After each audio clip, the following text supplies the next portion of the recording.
بسم الله الرحمن الرحيم اللهم صل على سيدنا مولانا محمد. السلام عليكم ورحمة الله وبركاته. سودو عوالك وصفارة وابو عم تي في عبد الرزاق ابو عموي. ودوه هنا ودوه عيد مبارك. عيد مبارك عيد مبارك. ما انتم مالين عيده sidaad ula socotid jamaahirtii dagaal bay ku jiraan magaalada Laascaanood wax ciidana maanta lagama halkaas kama aysan dhicin. Waxa weeye waxa lagu jiraa jiida hore Muuse Biixi iyo maleeshiyaadkiisa oo soo duulay oo ku sugan meesha la yiraahdo Gooja Cadde ayaa la dul taagan yahay oo lagu hayaa maxay ahayd difaac lagu hayaa. Marka maanta ciidu waxa lagu qaatay tuute iyo qori. Sidee u aragtaa arrintaas? Maxaad leedahay jamaahirta ku leedahay? waan ku salaamayaa inaad raadii jamaahirta iyo bulshooyinka gobolada SSC ka soo jeeda waxaan halka u rajeynayaa ciid mubaarak dhamaantood difaaca inay adkeeyaan waan macnaheedu rajeynayaa in badan baan xiriir la leeyahay meeshu walaal hadii yani tuutal la xirto xilligeedii baa lagu jiraa tuutada in la xirto la doonayo xilli difaac weeye dad cadow ah baa ku soo duulay xagga gobolada Burco iyo Hargeysa ka soo duulay oo maleeshiyaadka SNM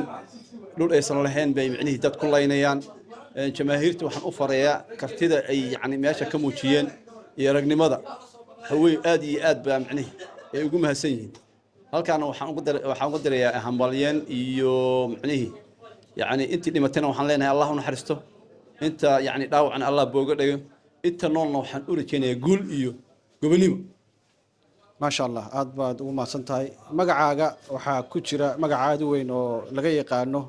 Sool Sanaag iyo Cayn Koosafaare waa magac aad iyo aad u weyn oo ku qiimo badan ummadda halka degta marka maadaama aad halka ku leedahay DNA ku leedahay ma sha Allah waxa lagaaga baahan yahay wixii talo iyo tusaale ah inaad maaragtay mar walba u marisid meeshaad u marin karto oo aad maaragtay mar walba aad ka warhayso sidee u aragtaa in markii hore lagu jiray difaac bishii Ramadaan oo maaragtay SSC ay difaac kaga jirtay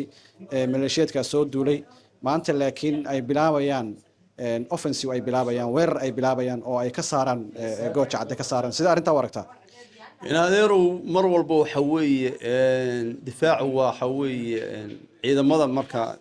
aad wareysatid anigu saraakiil fara badan baan macnaheedu wareystaa ciidanka sideeda waxa loogu talagalay difaac iyo weerar iyo ciidan sahan ah marka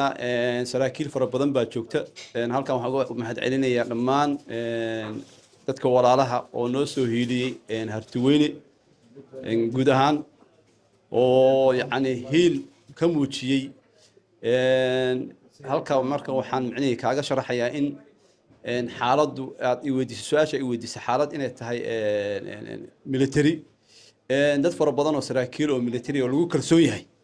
way joogaan weena macnaheedu difaac haday noqoto ciidanku difaaci way ku jiraan qolo de weerar tagtana way leeyihiin qolo maxaan ku raada sahanna way leeyihiin intaba waa gartay ugu dambeyn maxaad waxaana laga yaabaa in ay yani sidaas sheegaysay dhulkooda xoreystaan dhulka walaal waa lagu soo duulay waxa weeye dadka SSC Sool Sanaag iyo Cayn yani dhulkooda iyaga xor u ah meel Allah meesha doonaan bay xoriyadooda iyo gobonnimadooda iyo aqoonsigooda يعني له استجيان وإحنا كتير سنين دولة فدرال كصوماليا. واقرن halka aad hadda ku dhufatay jawaabta u dambeysay haddaan ka hadalno dowladda federaalka Soomaaliya gaar ahaan madaxweynaha wali waxaad moodaa inay ka cagajiidayaan oo ayna si wacan maaragtay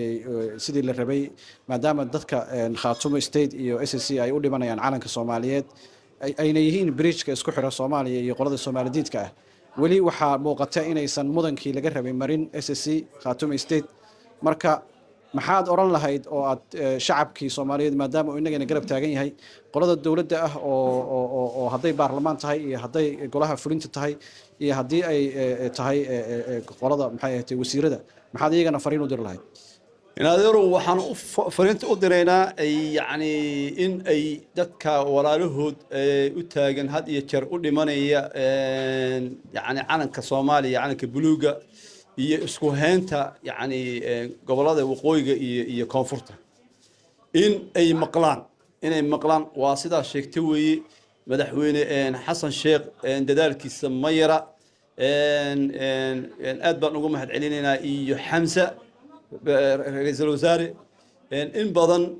yacni bay wax tareen dadka ka soo jeeda gobollada SSC gaar ahaan dhaawacii xamar baa la keenay waa la daaweeyey dhinacaan kalena dee waxa weeye ooda sida loo u kala sareysaa loo kala qaadaa dee way aqoonsan yihiin madaxweynaha dhowr fariin buu faray wuxuu yidhi cid la qasbi kartaa ma jiraan walaalaha isagoo u furaya SSC uu leeyahay yaa la qasbin shacabka SSC waxay jecel yihiin calanka buluuga waxay jecel yihiin midnimada Soomaaliya waxay jecel yihiin maxaan ku raadin wadanka inay hal ahaado dadka shacabka ku nool SSC waxa weeye shacab Soomaalinimada ka go'an tahay iyagana waa in la weydiiyaa xuquuqdooda Soomaalinimadooda iyo maxaan ku raadin waxay ka aaminsan yihiin Soomaalinimada aad baa mahadsan tahay ugu dambeyn maxaad ku maanta oo maalin ciida ay tahay aad u diray maxay tahay fariinta aad u dirayso fariinta u diraya waxa weeye dhammaan ummadda ku dhaqan SSC Khaatume State fariinta u diray waxa weeye dhammaan ummadda SSC yacni ku dhaqan waa wada salaamaya ciid mubaarak laba ciideed baa isku soo darsoomay ciid mubaarak iyo jimco mubaarak waxaan salaamayaa halka ka salaamayaa istimada SSC waxaan ka salaamayaa 3 iyo guurtida waxaan ka salaamayaa ciidamada jamaahiirta waxaan ka salaamayaa dhammaan hartiweyn waxaan ka salaamayaa Soomaaliweyn waxaan ka salaamayaa qabiilada kale oo walaalaha oo dhulka wax kale sida faqashiniga oo kale gabooyaha kale cid allaale cidii micnihii halka ka muujinay difaaca SSC waa ka wada salaamay waxaan leeyahay guul iyo goolnimo ku ciida difaacana noo adkeeya insha Allah waa tahay aad baa umahadsan tahay mar labaad iyo mar saddexaad iyo mar afraad waxaan kulenahay soo dhawow aad iyo aadna waa umahadsan tahay adaa mudan Masar Boocame waxaan jeclaan lahaa insha Allah mar kale haddii ay macquul tahay waqti aad haysid inaad ila soo xiriirtid arrimahan aad baan u xiiseenayaa gobolka SSC inaan had iyo jeer ka hadlo waana mahadsantahay ballan weyn